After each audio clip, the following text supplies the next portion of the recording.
Good evening, everyone. My name is Jennifer Sarver, and I'm so excited to be your host this evening for both our Rai Dedications and for our ride. I am a longtime fan of the Texas 4000 for Cancer. I served on the board for about 8 years, including serving as chair of the board. And the last couple of years, I've been off the board, but still active and engaged and supporting this wonderful organization and the young men and women who make it up. So I'm so excited to be with you tonight, to host this evening, our great conversation with the writers, and to hear more about what they're doing. First, I have to start by saying we are so proud to be sponsored by Abbott. They are the 2020 Summer Ride sponsor. We couldn't do it without them, so we're so grateful for them. At Texas 4000, before every ride, every single day, the students start off with Rai Dedications. And it's really a pretty special time where they go around in a circle and focus in on what they're there to achieve. They talk about people they know who've been impacted by cancer, people they've met along the way, oftentimes family members and friends. So many of our riders have been personally impacted by this disease. And the act of going around in a circle and sharing those stories really focuses them on the journey that's going to be that day. We think of cancer as a metaphor. This ride to Anchorage is a metaphor for cancer. You're battling it every single day. And so we're so proud when these young people can share those stories and remind themselves of the power of what they're doing. And so tonight we're going to start off with our Rai Dedications. We're going to bring in a few of our riders to tell you a little bit more about Rai Dedications and to give their Rai Dedications. We'd also ask anybody that's watching tonight, we want to ride for you. Is there somebody in your life who's been impacted by cancer? Somebody who's battling cancer right now? We want to speak their name out loud. We want to ride for them. So please comment, share your comments, share your stories. We'll read them throughout the evening. And we want to dedicate tonight's ride to you and to those you love. So if we could go ahead and bring in the riders, we'll get introduced to everybody we're going to be spending some time with tonight. And I'm proud to say that tonight is a ladies' night. So we have a number of our ladies with us in the ride. So we have Madeline, Delisa, and Nikki. And I think we're going to start off with Delisa talking a little bit and giving her Rai Dedication. So why don't I turn it over to you, Delisa? Thanks, Jen. I just wanted to say a big thanks to everybody who's going to come out tonight and ride with the Sierra route today. But like Jen said, we always start with Rai Dedications, and we have a short video just kind of explaining what they are, what they mean to our organization, and how to make one. So if we could play that video.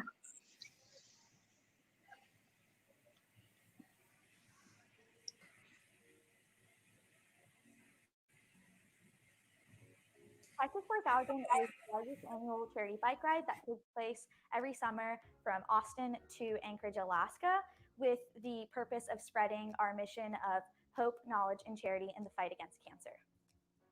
A Rai Dedication is a way that we start a lot of our meetings or a lot of our rides.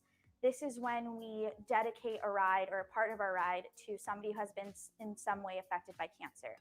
A Rai Dedication is motivation to me because when I'm going up a steep hill or it's been a really long ride, the Rai Dedications that I hear from my teammates and myself are the reasons that I keep riding. Due to the current circumstances surrounding COVID-19, it's no longer safe for us to do our typical bicycle ride from Austin, Texas to Anchorage, Alaska. So instead, we've decided to do things virtually this summer. So we will be having our cycling events virtually. We will be engaging with our community virtually. A virtual ride dedication works largely the same way as a normal ride dedication. Before every meeting or before every virtual ride, you would say, I ride for this person. And if you want to, you can go into a little bit more detail about how that person touched your life. You can submit your ride dedications via 3 different platforms. You can submit a ride dedication via the Texas 4000 webpage. You can join our Facebook live stream, or you can join our Zoom calls. The virtual ride will be going on from May 29th to June 26th, and Ride Deds will be held before host interactions in the afternoon and at 7:30 to 8 a.m. Central Time every morning. Thank you so much for participating.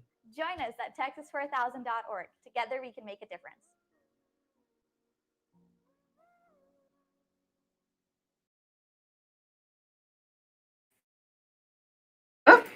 Great description of the Rai Dedications, helping explain what's happening tonight and what Rai Dedications are. So, Delisa, thanks for introducing the video. Are you going to kick us off with your first Rai Dedication? Yeah. So I guess I'll start with an introduction. I'm Delisa. I'm a recent graduate of UT, and I was the community events chair as part of Texas 4000. And some main reasons why I joined the Texas 4000 are for my Thea Tommy, who passed away when I was a little bit younger from non-Hodgkin's lymphoma, and a really, really influential high school teacher of mine, Mr. Trejo, who passed away from a metastatic tumor. And so those were like two initial reasons that I ride, but being in the organization, I ride for all of my teammates and all of their stories, and every ride dedication that we get in the beginning of every meeting and every Saturday ride that we do, I carry those with me and are constantly riding for those people as well. That's awesome. I love hearing those stories and the people that impacted your life and what brought you to this moment. And congratulations on graduating. Very exciting. Very exciting times. Nikki, why don't we hear from you next? Yeah. Hi, my name is Nikki. I am a senior advertising major at UT. The reason why I joined this organization is because of someone in 2018 that rode for my sister, who has been battling brain and spinal cancer for the past 10 years, and who is currently going through treatment right now. And so with the climate of COVID and everything, it's been kind of difficult navigating through that. It's been really different from what we were used to. So I'm just thinking about her a lot, thinking about my mom. I also ride for my sister's doctor who passed away, Dr. Timothy George. I've been thinking about him a lot lately. And just everyone that has been so supportive, my teammates, and also all of the people that we've been on Zoom calls with over the past 2 weeks. So today we had a Zoom call with Eugene YMCA, and it was really, really nice talking to them. And so I'm just thinking about them a lot as well today.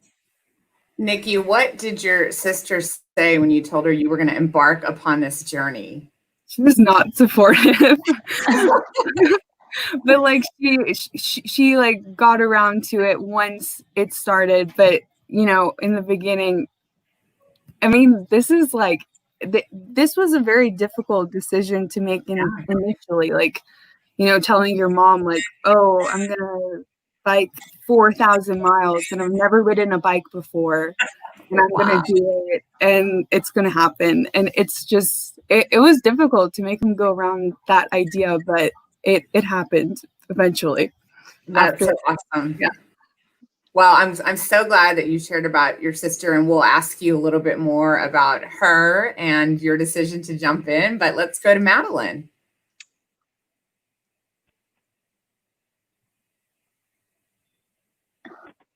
Hi, I'm Madeline. I also recently graduated with a major in international relations and global studies.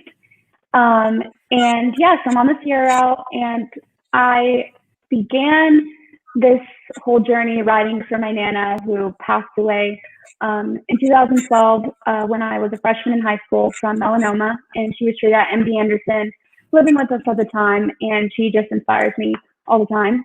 And then multiple family members, my grandma Mabel, my Gigi Pa, my great uncle Tim Bestring, they've all battled so gracefully, and I ride for them. And I'm also right now riding for anyone that's having to go through cancer treatments in the hospitals right now and having to deal with all the complications that come doing that during a global pandemic. So yeah.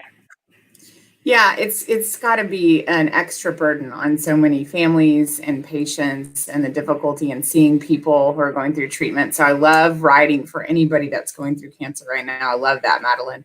I'm going to give my ride dedication. I want to remind everybody that's watching us and listening us to share their ride dedications. And any of the platforms that you're watching us, we can honor those dedications. But I'm going to actually, I want to ride tonight for one of your board members, Carrie Rupp, whose uncle is going through cancer treatment right now. I know you guys have ridden for him a couple of times, but I want to ride for him again tonight.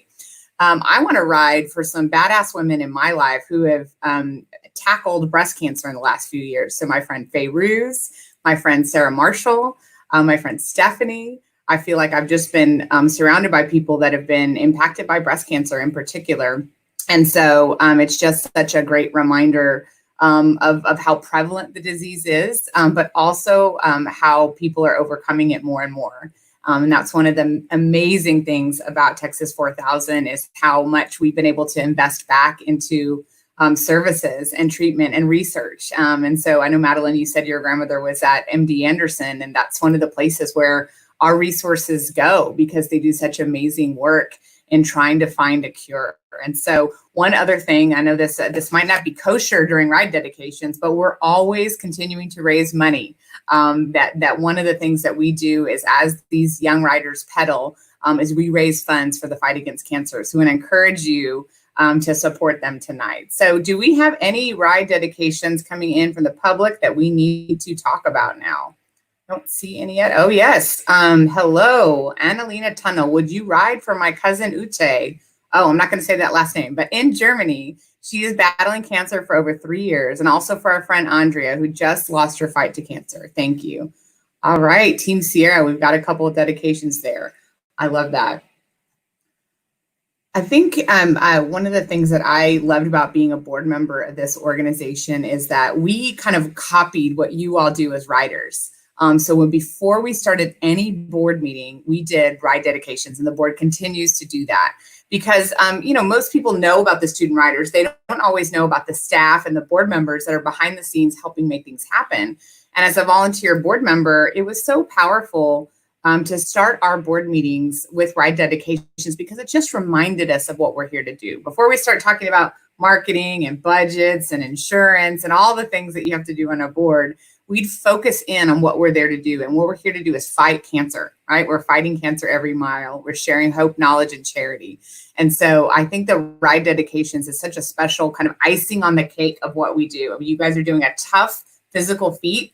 You are out there battling every day against the elements. You are raising money. You are teaching people about cancer prevention and awareness. But you're also carrying the stories and the hope and the memories of people who've been impacted by cancer along the way. I wonder if you all, and I'll go back to you, Delisa, since you were the first, if there's any, in the course of the last 18 months as you've been training, is there any special ride dedication that you did that really kind of resonates with you or you continue to think about?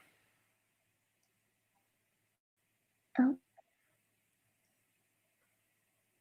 Wait. Now, can you hear me now? Yes. Okay, sorry. Most ride dedications, I think the Saturday ride dedications are my favorite because, or just the most impactful to me because, I'm about to do this ride that, I haven't done before. They get harder every week. We're on this like intense training plan. And so those really serve as motivation for me to finish that ride and do it successfully. So those are really impactful. And then even in the meetings, we have ride dedications in the beginning, but then we have 2 riders a week who do we call them ride deads too, or they do a why I ride presentation. And so that's kind of their, original ride dedications, why they joined the organization. And those are really, really heart-wrenching. Those I carry with me and they kind of stick with me throughout the week. And whatever I'm doing with T4K, I'm like riding for those 2 people who are so vulnerable in meeting, telling us who they ride for and why. And those really, really impact me as well. Yeah, that's great. Nikki, how about you? Is there any particular, obviously you have a very personal story you carry with you every day, but is there any other stories that kind of stick with you that you continue to ride for?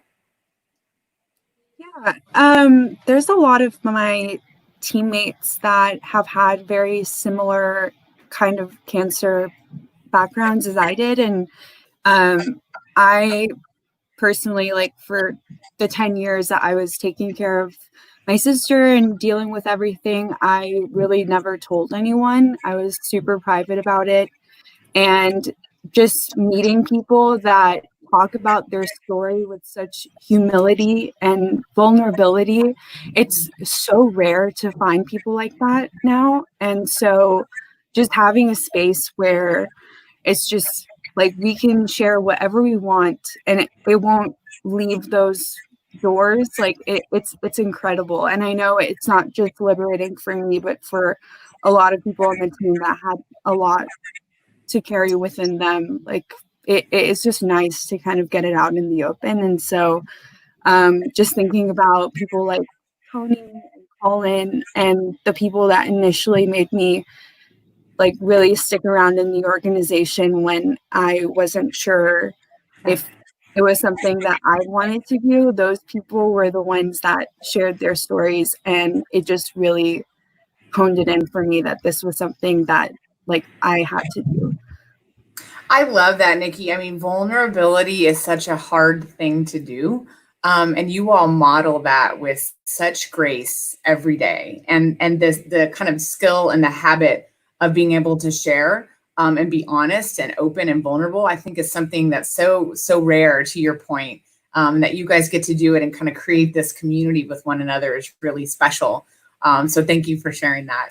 Madeline, how about you? Is there a particular Rai dedication that you remember, or one that you want to come back to, or thought that you have about why the Rai dedications are so important?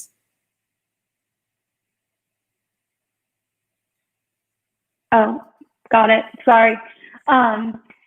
Yeah, kind of echoing what they said, like the Y rides were really impactful for me, and it like allowed you to connect with your teammates on a level, like even we had them all throughout our training program. So even at points that we had been teammates with these people for months and hadn't fully like understood the grasp of what they went through. So like getting to hear those Y rides like really connected us as a team and pushed me through hard rides and just hard weeks in general. When T4K just felt like a mountain of responsibilities, it really motivated me to keep going. And yeah, and then especially even like virtually, we had a Zoom call with Texas Children's and kind of talking to their like philanthropy liaison about the adjustments they've had to make with COVID. Like that ride that particularly has been sticking with me as I ride here, because it's not what I wanted, but like everyone going through all this, like none of this is something we planned or what we wanted. And so just remembering like the real reasons that I signed up for this and joined this were for the mission. And that's been really sticking with me lately, but also always riding for my team. Hey, Kristen, that's my aunt. Hey, Maddie's aunt. We're so glad that you're watching. You have a ride dedication for us. Just a reminder to anybody that's watching, we'd love to hear your dedications and your stories. Anybody in your life that's been impacted by cancer. But we have one here from Joe Thompson, Bryn Marie Thompson. Please dedicate your ride to the search for early detection for pancreatic cancer and for Aunt Mary, who is 10-year survivor of stage 3 colon cancer and my role model. All right, a round of applause for Aunt Mary. Thank you for sharing that story, Joe. We will absolutely ride for them. Betsy, please ride for Carrie Hinkson Brinson, mother of 2 current UT students who was recently diagnosed with breast cancer.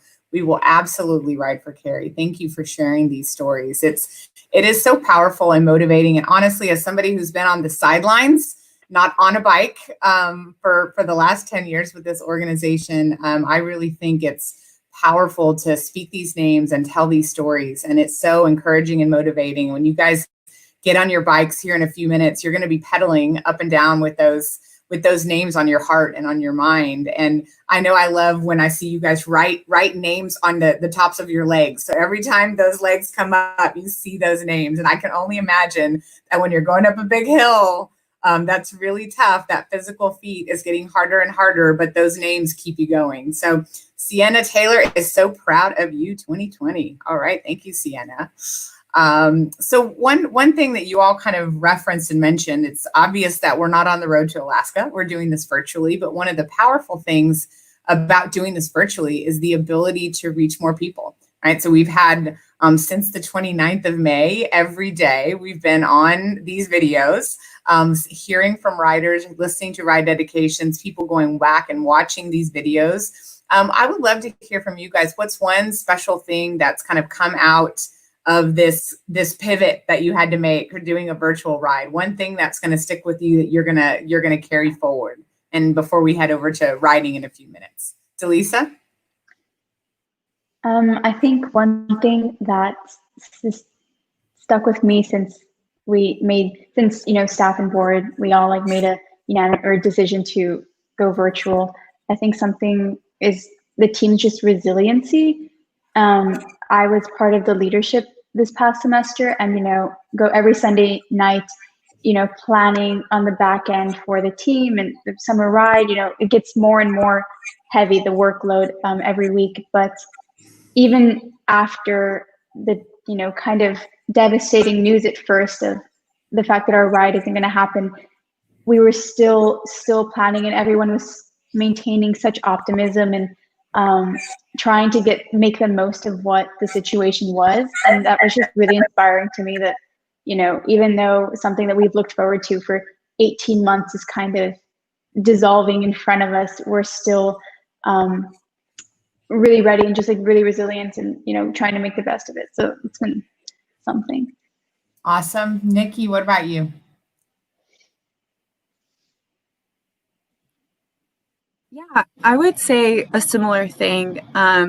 Just because I feel like I was very demotivated in March, just because with COVID and everything, like my family specifically has to take a lot of measures to distance and everything.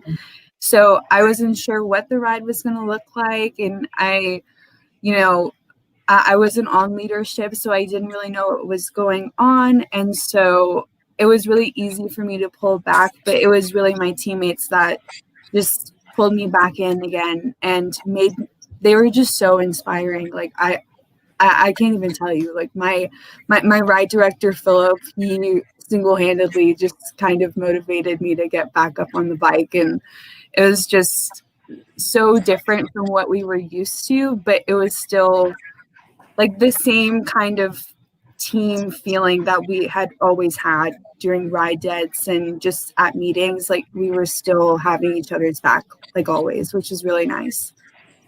Yeah, I think the community that you all create is usually so strong. I think your team is going to be even stronger than ever.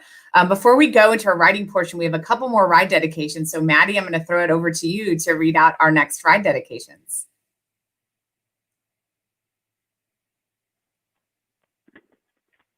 So this is my friend Sophia, and she says to please ride for her grandma, Brenda Chapman, who is currently in remission for non-Hodgkin's lymphoma. So definitely riding for her tonight, Sophia. Thanks. And for our teammate Ray, he wants us to ride for Papa John Box tonight. So we will be riding for him, Ray. Awesome. Any final thoughts, Maddie, on what this time has meant for you or what you're going to carry away with it? Yeah, definitely kind of the same things they were saying. It would have been really easy for us to give up right away in March when our spring break ride got canceled, because we were like all packed up to go on our first like extended training camp ride, and we were all like pumped for it, and it got canceled right before we left, and we were all really confused about what this meant. And then the spring break got extended, and then everyone was home, and it would have been really easy for us to just say like, we can't do this anymore. But I mean, we fought till we literally couldn't anymore. We had Zoom meetings every week. We had travel contingency plans of different delays. And so I'm proud of how everyone really fought to like keep this alive until like we made the right decision to maybe go virtual, but we really kept it optimistic. Yeah, that's awesome. Well, all of these skills that you guys have talked about, resiliency being a big one, is a life skill that you're going to use a lot. So I'm glad you all are taking those lessons. I think we have one last ride dedication, and then we are going to get you ladies on your bikes. So Ross, let's see. Okay. Riding for my dad during Pancreatic Cancer Advocacy Week. Oh, yes. Awesome. Bryn Marie Thompson. Thank you very much for that ride dedication. So thank you all for tuning in for our ride dedications. I'm really excited to see you ladies get on your bike. I have one small announcement of my own. I would like to know how many miles you think you're going to ride tonight. One of you tell me what you think. Delisa? I think probably around like 14 or 15 is what I normally average in an hour. So okay, so we'll see if I can hit that. I'm gonna make a pledge to you guys, and when we pivot over to the ride, I'm gonna tell you, but I'm gonna donate based on how many miles you ride, $10 per mile for each of you. So hustle, and we'll make sure that you get. And I'm gonna see if I can get some other people in the comments here to join me in this challenge. So we'll go ahead and get you to get that last ride dedication up. We got the ride dedication, so we're ready to go and get you on your bikes, I guess. Awesome. Thanks, Jen. That'll be fun. Yes, a challenge. Everybody needs a challenge, right? I'll be working up a sweat. Awesome. Well, I can't wait to see you on the bikes. And I think we're going to have a short video here or some announcements for you so you guys can get a chance to get over on your bike.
Good evening, everyone, and welcome to the 2020 virtual ride with the Texas 4000 for Cancer. My name is Jen Sarver, and I'm so excited to be your host this evening for this virtual ride.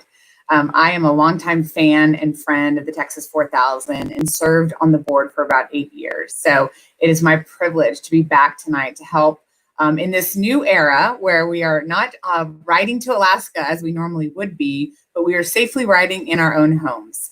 As this pandemic has taken over our country and so much is at a standstill, cancer has not stood still.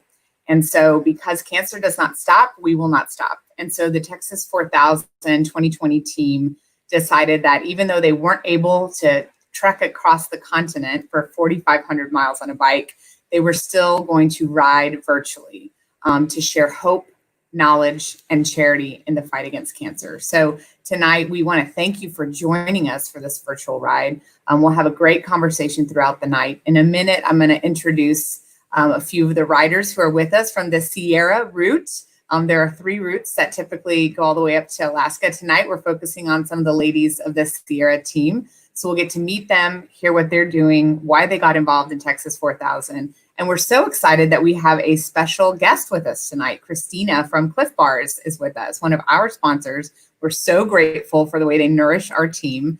So I'm really thrilled to have Christina to have a conversation with us about why Clif is involved and what they've been doing around some other issues impacting us right now. So, Texas 4000 is a really special organization. It's really a leadership organization. These young people competitively apply to participate in this program. It takes 18 months of training, leadership training, skills development, technical training on riding a bike. Some of the riders, including one you'll meet tonight, had never even ridden a bike before embarking on this journey. As they go along the route, they stop and do cancer prevention and awareness presentations. So they're educating people along the way. They're raising money in the fight against cancer, and they're building leadership skills that they will use for the rest of their life. It truly is a remarkable organization. And these young people are doing something really powerful. They've taken a giant lemon and turned it into lemonade and really recognized the power of taking this ride virtual and being able to share this message of hope, to share knowledge around cancer prevention and awareness, and to share charity. So tonight, we want you to join in all 3. We want you to comment. We want you to share your stories. You can continue to give us ride dedications and let us ride in support of your loved ones and those who've been impacted by cancer. We'd also encourage you to go to texas4000.org and donate. Every mile matters, every dollar counts. And so we really would encourage you to join us in this mission of sharing charity. I've told the riders this already, and I'll mention it again. I'm committed to give $10 for every mile each of the riders goes tonight. And I'd love to see if anybody else out there would like to join me in this adventure. They think they'll ride maybe around 15 miles in this hour. So if there's others who want to join me, please comment. We'd love to have some others meet this challenge. But I'm going to thank our sponsor, our presenting sponsor, Abbott. We're so grateful for them coming alongside us for this 2020 ride. And now I'd love to introduce you to the 3 young women who are on their bikes from the Sierra route who are going to be with us tonight riding. First, we have Delisa Ramos. We have Nikki Astratrani. We have Madeline Gay. Ladies, how are we doing tonight? Doing good. Awesome. Well, we're going to do some quick introductions of each of you, and then we're going to introduce our special guest for a conversation with her. So we're going to go in opposite order of what we did during ride dedication. So Maddie, I'm going to go to you first. Would you introduce yourselves?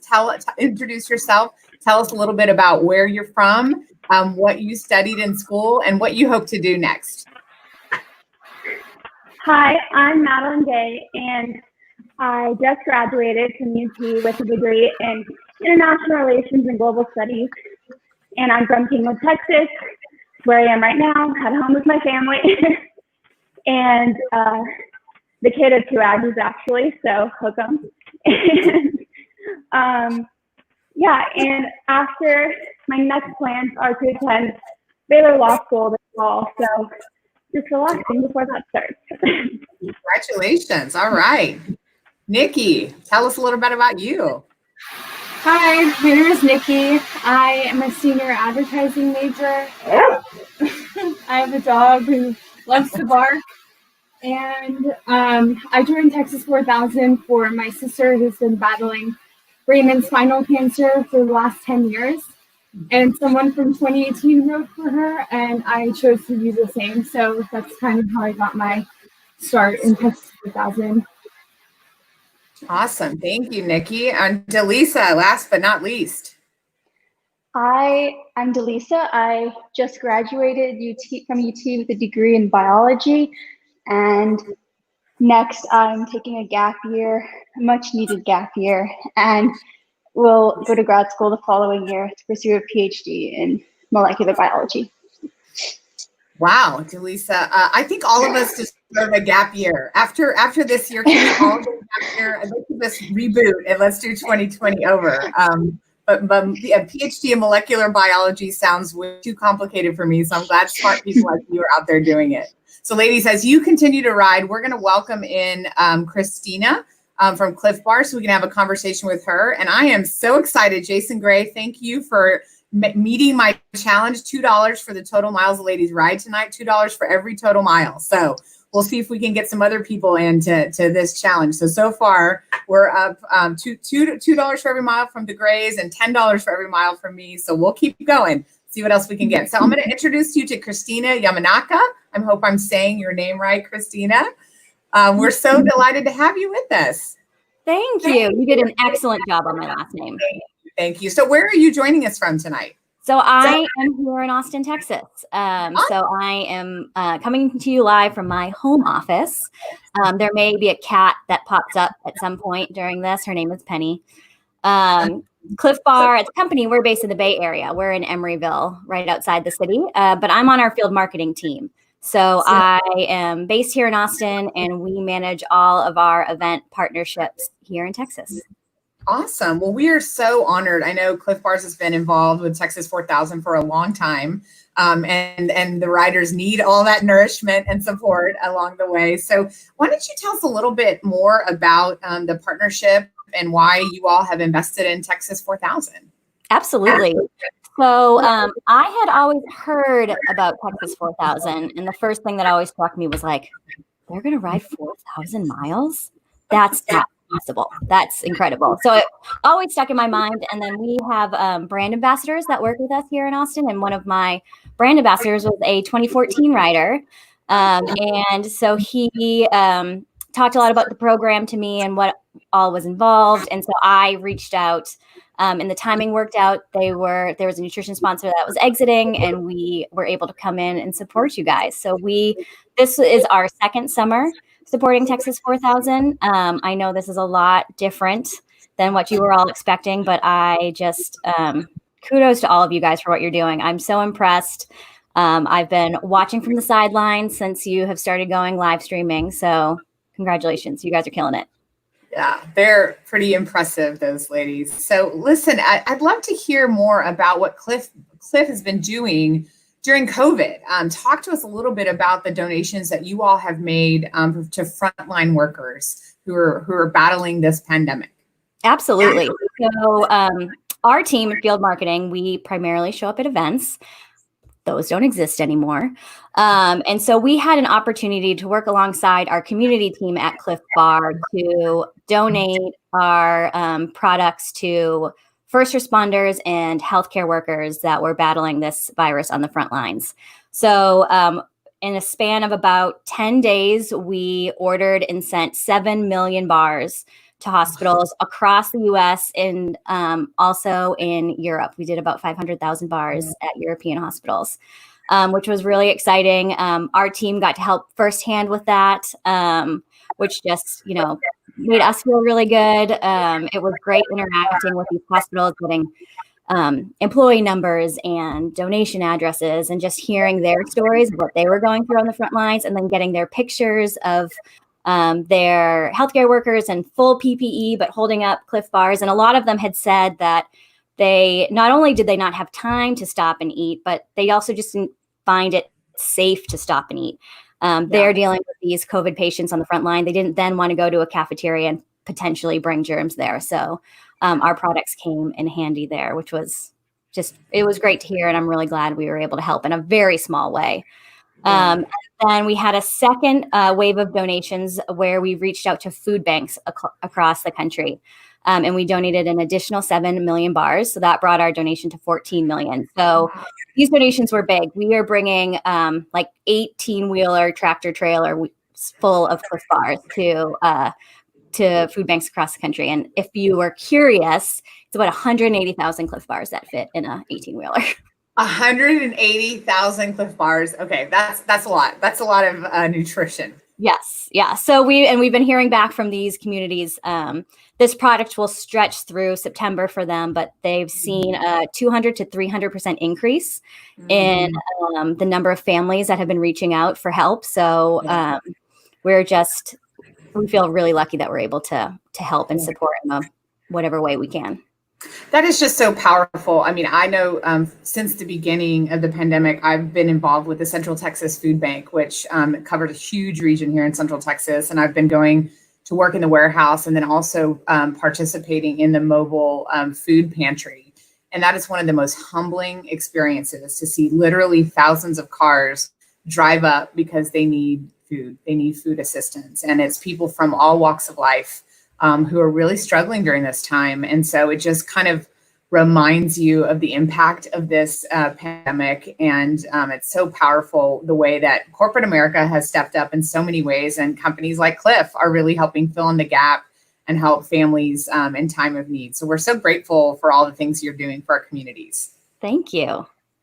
So I'm told that there's something called Luna Fest that you would like to tell me about. Sure. So not everyone may be aware, but Luna Bar is part of the Clif Bar family. And we, since about 2000, we have a traveling film festival called Luna Fest. And Luna Fest highlights female filmmakers. And since, we're in the time of no events that are happening currently, we've decided to take Luna Fest virtual. And so I am helping our Luna Fest team, and we're hosting a virtual Luna Fest here anywhere, I guess, because it's virtual, on Thursday, July 9th at 7:30 p.m. And so we are going to, we'll have our films last about 97 minutes. It's 7 short films from female directors. And all of the ticket proceeds are going to go to the Loveland Foundation, which is an organization that supports Black women and girls in helping them receive therapy. So we're really excited to be able to, support a cause that is very much on the front line right now. Sure. And we're just, anything that we can do to help is what we're going to do. That's awesome. So July 9th, people should tune in. Where can they go to find out more information about it? There will be, there's our lunafest.org website, and there is a link for screenings. So you'll see we're doing screenings across the country. Catherine Keenan, who had commented there in the comments, she is one of our Clifsters out of Chicago. She is hosting one. There she is. She is hosting Chicago on June 25th, I believe. But there you can see LunaFest screenings. But if you want to see me host, come on down July 9th to awesome. LunaFest. Well, I think that, I'm seeing Catherine's commenting, sharing with everybody where to find out more information. But the big question everybody wants to know is, what is your favorite Clif Bar? Ooh, well, the riders know this because they've gotten these bars in the mail recently. But we just came out with a Clif coffee collection. Ooh. So it's Clif Bar and caffeine. It has 65 milligrams of caffeine, which is about equal to a shot of espresso. So a little bit less than a full cup of coffee. But there is a vanilla almond that is just, it's the stuff. You got to try it out. Yeah, you just are speaking my love language. Anything with coffee in it sounds delicious. So I'm going to ask the writers to be thinking of if they would each have a question for you. So Delisa, then Nikki, then Maddie. I'm going to come around to you with a question. I'd like you to ask a question of Christina. So I'll give you a minute to think about it. But Christina, what else is going on with Clif recently? I know you guys are speaking out in this moment that we're having in our country. Do you want to share with us a little bit about that? Absolutely. Clif Bar is a wonderful place to work. We do a lot to support our communities, as we talked about with everything going on with COVID. We're a big supporter of gay rights and pride. We have been for several years. And so over the past couple of weeks with the Black Lives Matter movement gaining speed and everything that's going on in our country, it just was very natural to show our support to that movement. And so Clif Bar, we donated $100,000 to Color of Change, as well as the African People's Education and Defense Fund, which was great. And then we also, actually prior to this, in the fall of 2019, we recognized that we can always learn more in how to be more diverse, how to be more inclusive.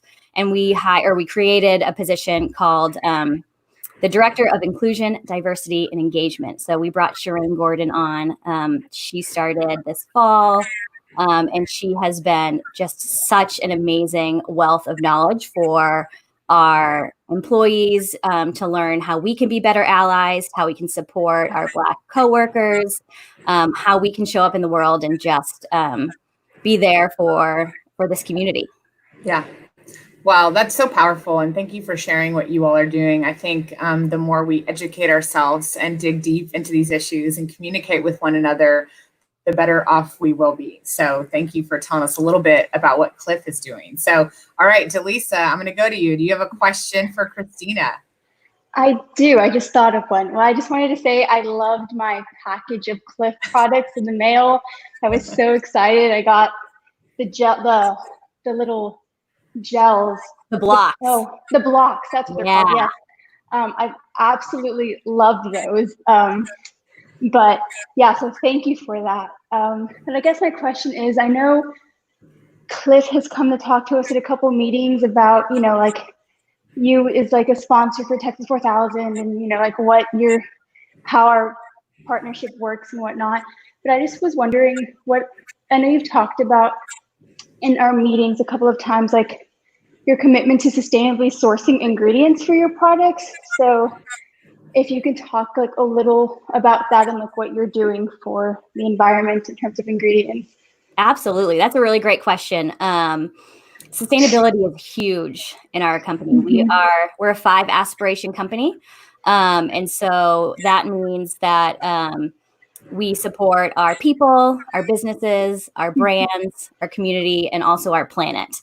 And so a great example of that is the Clif Coffee Collection that I had mentioned earlier.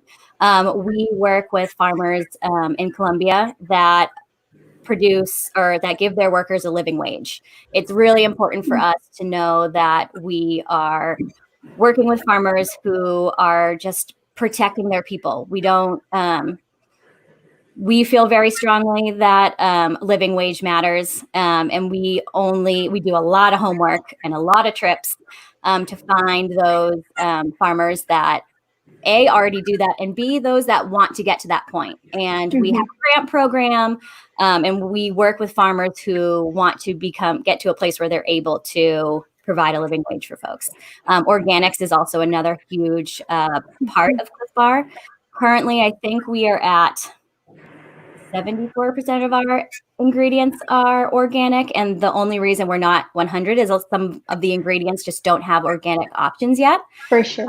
And so we work a lot with the Organic Trade Association, also giving grants and information to farmers who want to become organic and how they can go through that path.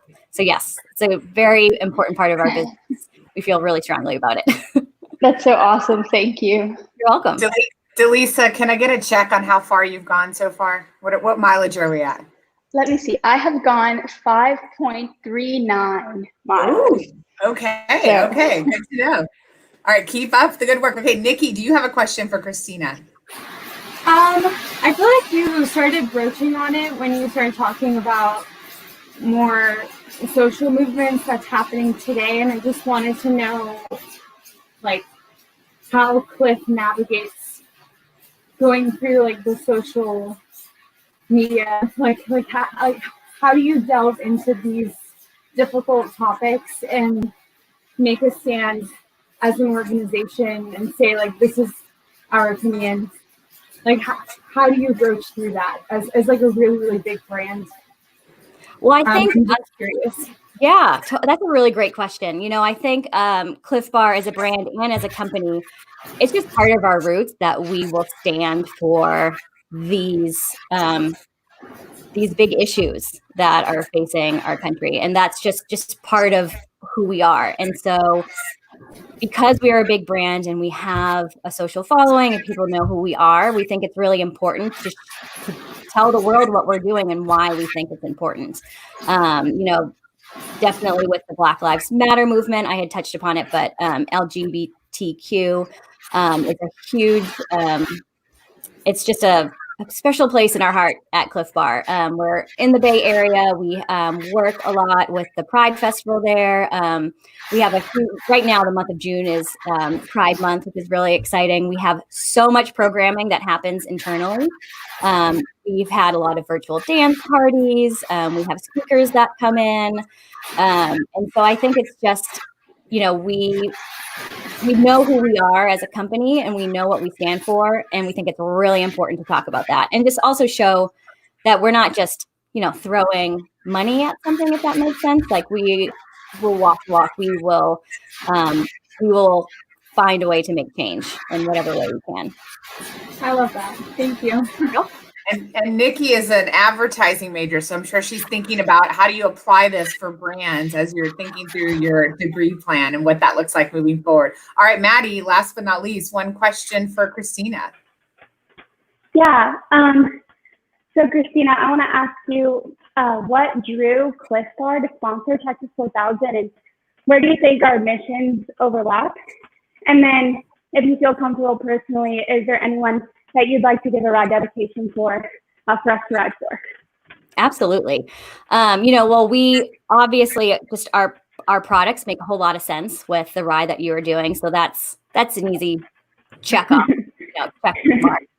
But also it's really impressive for us to see such a large group of young people who are putting their life on pause to spread the word of what you guys are doing and what these funds that you're raising, how this is helping your communities. And so it's just, since we're a company that has these platforms that we stand on and we feel really strongly about, just seeing how much you guys are going above and beyond to spread this mission, spread this word, has been really, really exciting for me. This is my second year, as I had said, but every time I have come to one of our meetings or the Atlas ride, I've cried, I think, every single time I've come because of Rai Ded.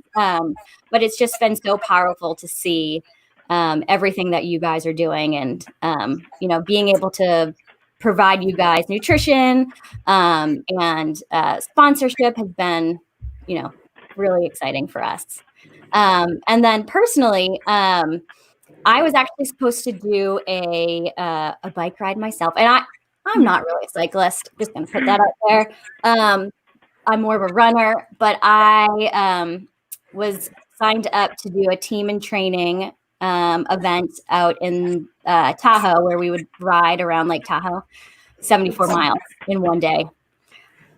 Yeah, that's just a lot. That's nothing to these ladies. I know this is like one day in your world, and I was very nervous about it.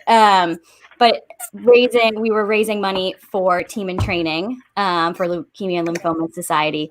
I have a very good friend from college whose sister was diagnosed with lymphoma when we first graduated from college. I'm very happy to report that she is in remission, has been in remission for years, but it really just hit really close to home for us of everything that she was going through. And so being able, I think I was also just a bit inspired by all of you guys and what you were doing to raise money for cancer. And I was like, well, I can ride 70 miles. If these guys can ride 4,500 miles, surely I can ride 74. So this will happen in 2021 because, again, all events canceled. But yeah, I'm going to do a sliver of what you guys do. Well, Christina, we're so grateful for you joining us. We're so grateful for Clif sponsoring Texas 4000. We love your personal stories. We love the brand. So thank you so much for being a part of our evening. It's been a lot of fun to chat with you. I made them ask you questions so they could forget about the fact that they're cycling. I know it's not a big deal to them, but I'm like, it's an hour of cycling. So glad that they got a chance to ask you questions. So we'll say goodbye to you. Thank you so much for joining us this evening. You're welcome. And I'd also like to put in, I would like to do $1 for every mile you guys are doing tonight. So keep going. All right. We're up to $13 an hour thus far. Thank you so much, Christina. We will follow up on that. Absolutely. All right. Terrific. Thanks. Well, now we're going to take a quick look. We have actually a room full of Zoom riders who are pedaling their hearts out. And we want you to see that there is a large community of people riding their bikes. So if you can hear me, my friends on Zoom, please wave at us. Let us know that you're with us. Can you hear us? Can you wave to us? Let's wave to them, ladies. I know that there's a little bit of a lag time on Zoom, but look at that. You are all riding together. And this is what we do in a virtual world. If we can't safely ride together on the road, we're going to ride together on our computers. So this is the magic of technology showing us how we can all stay together. So that was a great conversation with Christine. We're so grateful for our sponsors. We're so grateful for Abbott, our underwriting sponsor this year. And as you heard, we have a few different people that are sponsoring tonight. And I also saw a note somewhere on Facebook that Bill Orr, Texas 4000 board member, and a good friend, Wayne Teeger, offered to match donations to meaningful causes. I asked him to match here at $250. So Wayne and I are behind you guys. So look at that. $500 coming in from Bill and Wayne tonight. Thank you very much, gentlemen. So anybody else that wants to join the ladies of Sierra and join me in matching their miles tonight. So far, we're up to $13 a mile for each of them. I'd love to get up to $20 a mile. If we can get some other people to donate $1 or $2 per mile, that would be great. But Nikki, I would love to go back to you for a minute, because I'm just so shocked that somebody who had never ridden a bike would decide to do a 4,500 mile bike ride. Can you tell us a little bit about that thought process and how difficult it was? Yeah.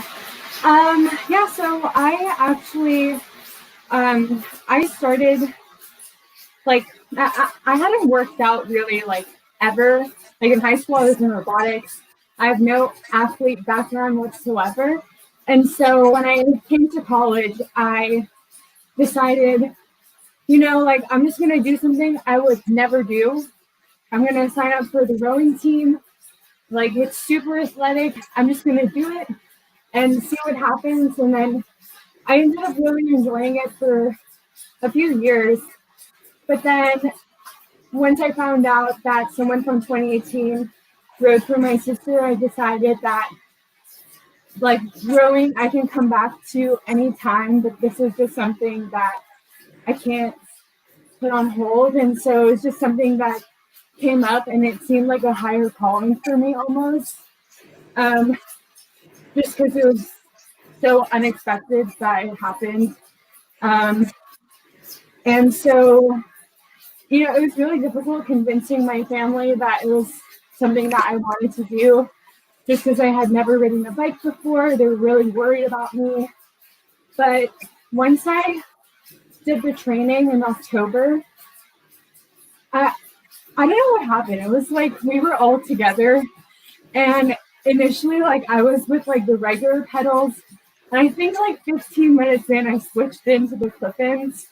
I think a lot of it was, like, a mental battle of, like, can I do this? But once I actually just kind of, like, jumped in and was like, okay, I'm going to fall as many times as I need to.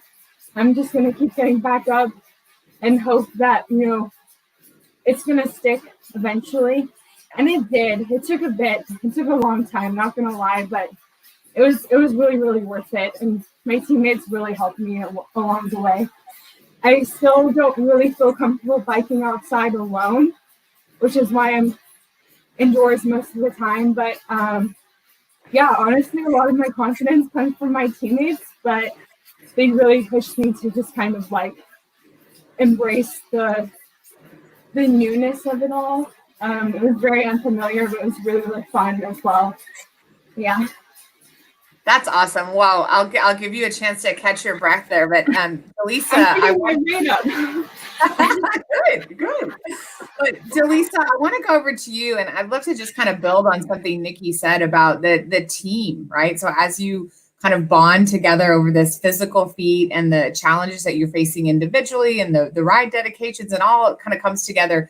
Talk to us a little bit about your team and bonding with one another as a team, and what that's meant to you. My team is, I guess I should say that, like, I'm sorry that my dog Charlie's barking outside, but anyway. All dogs welcome. I guess I remember at the very beginning of our like 18-month journey, we start with what's called like a rider picnic.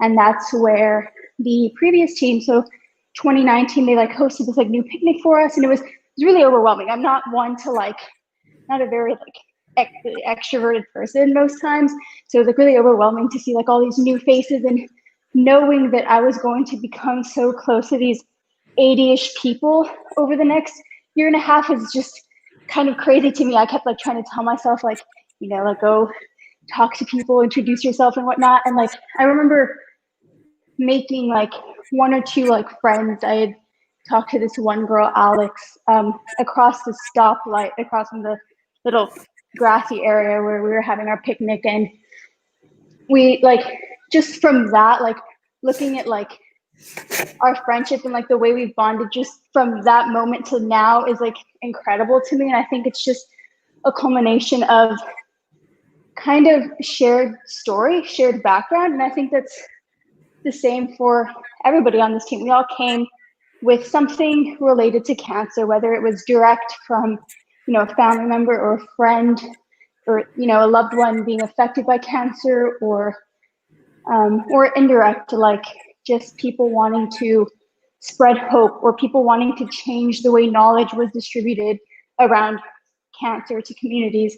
We all had like that common ground, and that was something I think that really served as like just like a spark to get the team to get so close so quickly. It was really crazy. I think only after a month or two in, I knew everybody's name on the team, and I felt like a part of something like bigger than me. And like it was really nice. Like I'd go in this room for every Monday meeting, and it was nice to like feel that sense of like community with people. So that's awesome. I love that connection that you all have, and the writer community is so huge, right? There's a huge alumni group. Exactly. That you'll be a part of that family for a long time. You know, Maddie, I'd love to ask you a little bit about the leadership development program. I think one of the things that's so special about this organization is it's so much more than just a ride.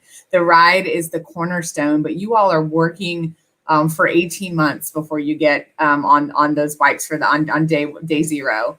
And one of the things that we've done over the years is develop this leadership training program and really put some language around some of the skills that you learn, because we know it's going to be really powerful and helpful as you all go off into your careers, to graduate school, to law school, to think about these different skills. So I know there's a number of them, you know, communication, resiliency, peer respect, situational leadership. Is there one particular skill that that you would like to just share with the audience that you've learned about that you think is really valuable? Yeah, for me, it would probably be self-awareness. And what I mean by that is that's one of our foundational leadership skills, and it kind of has shown to me in the way that we use everyone has a particular skill, and at first we didn't all know what that was, but as we started doing rides and having more leadership meetings, like you understand everyone's strengths and everyone's areas they could work on, and you end up using that to make each other better and to help each other out. And so that's something I learned on the team, because we have 70 people all trying to work for the same goal, and not everyone does that in the same way. And something I didn't know before I joined Texas 4000 was how many moving parts there were to it. There are so many different committees, like there's travel, fitness, PR, like community events. There are so many different things that go into like what we do throughout the 18 months and on the ride, that everyone has a little niche that they can find to like contribute their strength to the organization. And like even on rides, like Nikki said, like it was just so inspiring to see her like learn how to ride a bike and shine through, and like just everyone helping each other out in ways that they can. And then Nikki is like so inspiring in her resilience, and she is years ahead of me in that department. So like just being able to like connect with each other and use our strengths to help each other out was just really inspiring to me, and what really I hope to carry forward throughout my life. I love that. And I always said this to riders throughout the year, that Texas 4000 for cancer is going to be your interview question for the rest of your life. People will look at your bio, they'll look at your resume, and they'll say, yeah, you're really smart. You've done a lot of interesting things. Tell me about this Texas 4000. And you'll have life experiences that you have had and will continue to have that will be shaped by this time. So it's so important for us to talk about that leadership training component. And I think one of the things that people who are not on the inside of the organization don't realize is that you all do all the work of putting together the ride. You are mapping out the route. You are talking with hosts to set up your overnight stays. You are doing the cancer prevention and awareness presentations. So you're not just learning about leadership skills, you're putting them into action right away. You're having to deal with conflict sometimes. You're having to work in teams. You're having to learn how to navigate complex issues and areas. So, Delisa, tell me a little bit more about the role that you've played on the team and what you've learned from that role. So I've done some multiple roles in the team. My first leadership position was a few months into just the organization. I took the role of being Atlas coordinator for the 2019 Atlas ride. And so Atlas is the ride that kind of marks the start of the summer ride for the team. And so the team after the 2020 team like puts on the Atlas ride for 2019. Yes, that's right. So I was kind of in charge of, making the schedule, getting my team prepared for like what their role would be in the Atlas ride, and getting everything together. I was like directly working with staff, with the events coordinator Cassidy at the time, and it was a really interesting experience because I don't think I had that direct that opportunity to like directly work with members of staff and the board, like getting this event all together. I think the opportunity that Texas 4000 presented, like in that sense, was really unique. So that was a lot of fun. It was a lot of spreadsheets and scheduling, which was kind of a learning curve at first. Yeah. And then after, sorry, I'm like going quite fast. I'll let you take a break in a second. But anyway, after I served as recruitment chair, which I was on a committee. I had a committee, and we would meet every week in the summer, kind of deciding on what to do to recruit the 2021 team, the team that would proceed after us. And so that was also a lot of, just meeting with staff every week, meeting with my committee, learning how to run a committee, but still being like a contributing member without being like too overbearing as like a chair, being like I don't know. And that kind of lasted all of the summer and all of this first semester of my senior year, just getting that together, putting info sessions together for for students interested, tabling, coordinating all of that with my coordinators. It was a really awesome experience that I learned a lot from. But yeah. I think one of the skills that you all develop along the way, and you've kind of just demonstrated it by listing all of those different things that you had to do, is prioritizing and time management, which are really important skills. You're having to figure out, I've got to get to meeting, I've got to raise money, I've got to go to class, I've got to work in some instances. I've got to volunteer at this certain time. And so it's really powerful to learn those lessons and have those things that you can apply from the get-go. And I love that you talked a little bit about Atlas. I have so much fun every year at Atlas. I usually bring my niece and nephew who are 7 and 8 out to ride their bikes. And I will tell you guys something. You're a special team, because I have been involved in this organization, like I said, for 10 or 11 years, and I've never owned a bike. But I bought a bike this year. So the 2020 team got me to ride a bike. I have been out on it a few times. I've only fallen one time. I forgot that my feet were stuck and I kind of fell over. But I guess everybody has to do that at least one time. So in honor of the 2020 team, I have finally got a bike. We'll see if I can go like 10 miles. I don't know about the 60 miles that Christina was talking about, or 70 like you guys do every day. But that's one thing I would love to hear about is these longer rides. So Nikki, talk to me a little bit about, as you're training and you're doing your long rides on Saturdays, what's the longest ride you went on, and what was some of how you prepared yourself mentally for that ride? Yeah, so the longest ride that we went on was 80 miles. And not gonna lie, I usually have like some insomnia the night before. Like, I do get anxious every Saturday, and I know I'm not the only one. But yeah, the day that we did 80 miles, it was like our last Saturday ride, and we were all put in like awesome groups. Like at least mine was like incredible. I honestly like would not have made it without those people. I feel like there's so many moments where you like want to give up. Like, at one moment it was raining. I've never biked in the rain before, so that just kind of like made me a little anxious. But it was because of my teammates that were like, "You're okay. You're balancing on the bike. There's nothing going on.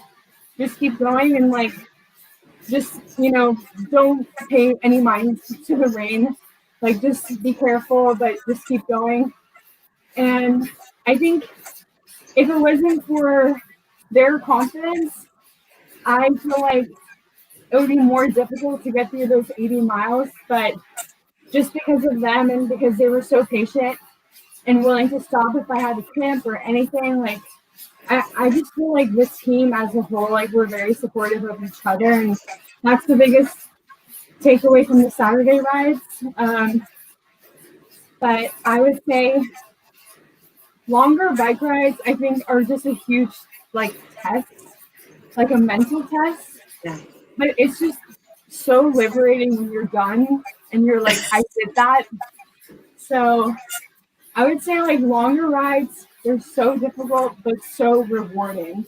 Yeah.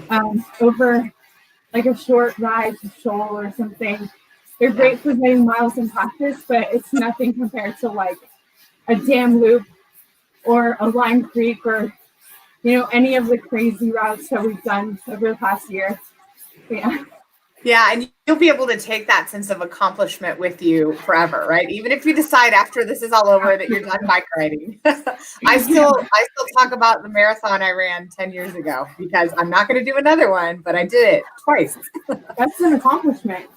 Oh, Sarah Kettles is watching tonight. Hi, Sarah. Thanks so much for your kind words. We're excited to have you here with us.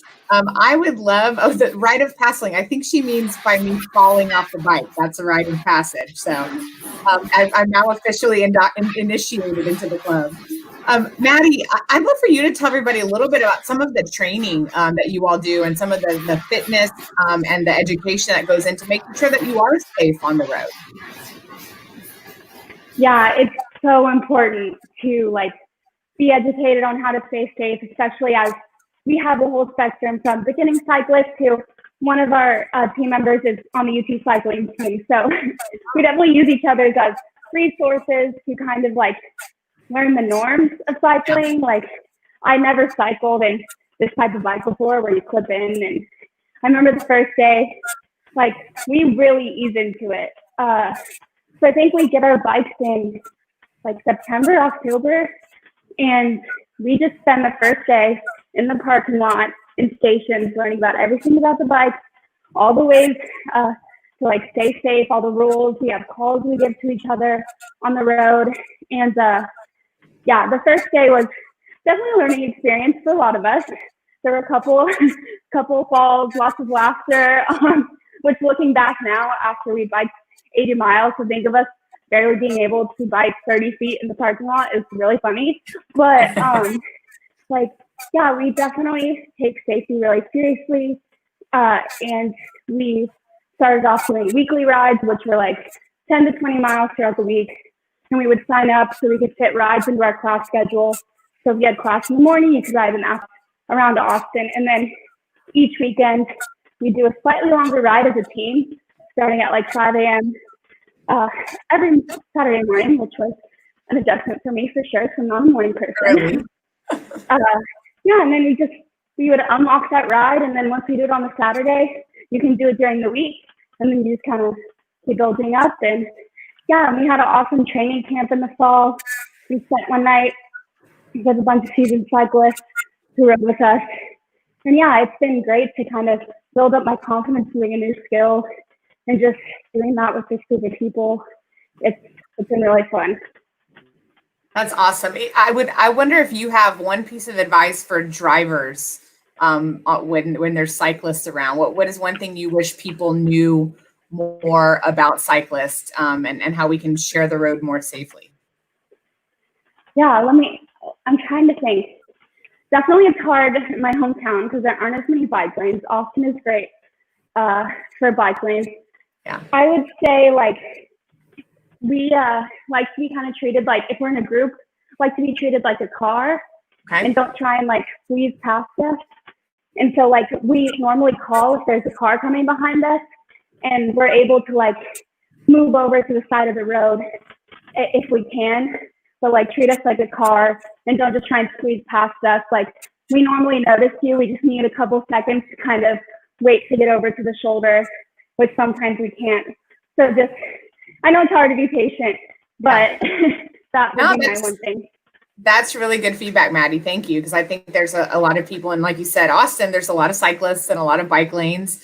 But in other places where people might be watching, they don't know some of those rules of the road. So it's helpful for you all to share and educate us. So I'd love to hear, Delisa, if you want to tell us about one of the organizations that your team has supported this year, one of the organizations that we've been able to donate to or that you've heard from throughout the training process that really kind of sticks with you.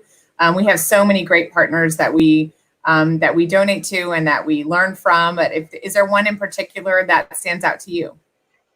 I think the one that stood out in particular to me was MD Anderson, and I think that is our biggest grantee. We granted them to them for many, many years now, but it was really special to me and a lot of people on my team because in January, we were able to actually go to Houston to the MD Anderson Cancer Center and go visit with some of the doctors, their MDA, and just get to hear like presentations from them, hearing presentations from researchers who are directly benefiting from our grants year after year. So that was really rewarding in the sense that sometimes it's hard when you're biking day in and day out and you're doing all of these things, you can get lost in just the little things and lose sight of like what we're actually doing and like where our money is actually going. So it was a nice little grounding period to hear how grateful these researchers were and doctors for us to be funding some of their programs and research. And me being a biology major, it was really fun for me to be able to go into their labs and see really kind of hands-on like what these researchers are doing to improve cancer treatment and patient care within the cancer community. So. Delisa, tell me a little bit more about what you plan to study with your PhD. What are you going to do in this area? I am probably going not so much cancer related, but therapeutics related. I'm actually during my gap year going to be working in a research lab dealing with developing therapies with yeast, antibodies to combat certain diseases. So right now my mentor is working on expressing antibodies against COVID to, help with that, like vaccine development. So yeah, I think they go hand in hand. I think, impacting society and making patient care better and treatments more prevalent and available. So I'm excited to go to grad school. Well, I can tell why you were excited to be in the lab and hear from those researchers that we support. We want to go back to our other Sierra 2020 writers in the Zoom room. Let's take a look and see how they're doing. Make sure nobody's taking any breaks. We're waving at these guys. They're working hard, working hard. And I haven't seen anybody cheating, so it looks like they're really sticking with it there. We're going to stick with them for a minute longer and make sure that they don't take any breaks while we're not watching. But how many miles are you up to, Delisa?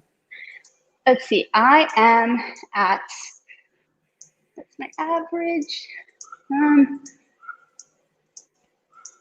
God, where is it? Oh, 13.83.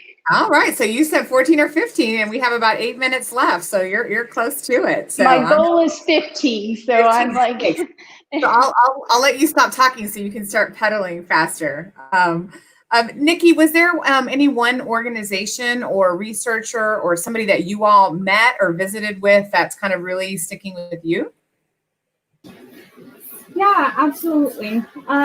So I was on the volunteering committee in T4K, and so it was really interesting for me because I live in Austin and my sister got treatment here, and a lot of the organizations that we affiliate with are places that she got treatment or got scholarships, or something like she went to MD Anderson, she went to Dell Children's, she went to the Children's Blood and Cancer Center at Dell.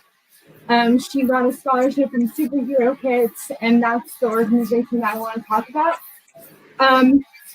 So with the volunteering organization, like our committee specifically, we just kind of reached out to as many organizations in Austin to see if anyone needed our help through events or just anything that they needed.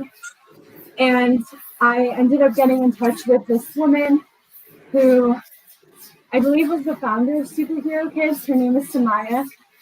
And she knew like my sister's case, which was really interesting because she didn't know like what happened to my sister after.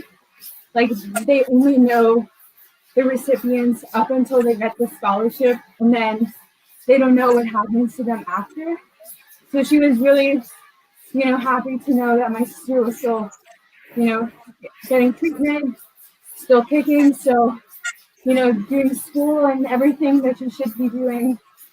So it was really nice to be in touch with her and just kind of have a partnership with her because it was someone that like kind of knew my sister and kind of made me feel more connected through that.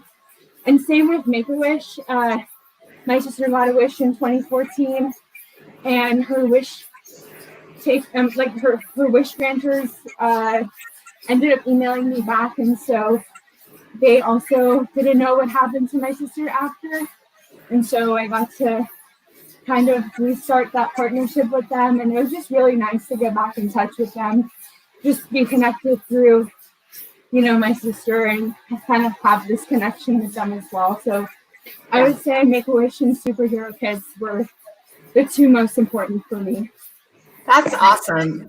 I love hearing those stories and those connections, and I'm sure she loved hearing about your sister still fighting the good fight. And I love seeing all of you on screen together. Again, just the magic of technology allowing us all to cycle together, even if we're not out on the road. You were safely in your homes, in the air condition at least, right? It's a little bit cooler because you're riding in the air condition. So we have just a couple of minutes left. And Maddie, I would love to just finish off with you telling us, is there one organization that you guys have supported or you've learned from during your time in training that you'd like to let everybody know about?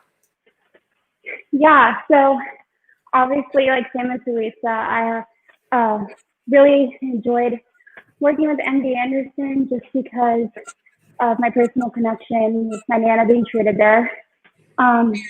But also I think Be the Match has been a great organization to work with, and they kind of operate a bone marrow registry, and you just like can get swabs and send it in, and then you can help someone in need if they need a donation. And It's really important. We've been doing a big push with them because there's a lack of diversity within the registry. And so it's really important to kind of like reach out to everyone to kind of participate in this registry. So we tabled with them on the UT campus. And I think it was really special with that. And during like our work with them, we met Lizzie, who was kind of their spokesperson, and came and talked to us at meeting and shared her story. And she was a student at UT who was battling cancer. And sadly, she passed away a month ago. And so we're really inspired by her and really thankful that we got to meet her and hear her story and continue to share it with the Texas 4000 community. That's awesome. Well, I have to say that I am on the Be the Match registry because the Texas 4000 riders asked me to do it. I also recently went and got a skin check because I had not done it in a long time. And it was a reminder from Texas 4000 riders. So you guys are changing lives every day. I think we have a couple of comments we want to pull up on screen now. Mary Bell Love, thank you. Wonderful work for a wonderful cause. Thanks for tuning in, friends. Sarah Kettles, I'll be donating $150 for you, Delisa. Look at that. The money's just rolling in tonight. We are so proud of the Sierra's team for the dedication and tenacity to complete the mission. Keep turning circles. Thank you, Bill. We are proud of these ladies. Listen, it has been so much fun to host this conversation tonight. I want to say again how grateful we are for Abbott being our presenting sponsor. I want to challenge everybody who's listening and watching to go to texas4000.org. You can share a ride dedication there. You can also make a donation. I will be going this evening to make my donation. I'm going to do $10 for 15 miles each. I'm going to assume everybody got to 15 miles. So for each of you, and I know there's several other people who are going to be donating for each of those miles. Ladies, you're so inspirational. I thank you so much for sharing your time and your talents with us. I do have to say also, you can get some Texas 4000 merch if you want to go to texas4000.org. All of these lovely jerseys. I have an old school shirt on back in the day. I had to dig through my Texas 4000 merchandise, but we'd love for you to help be brand ambassadors for us.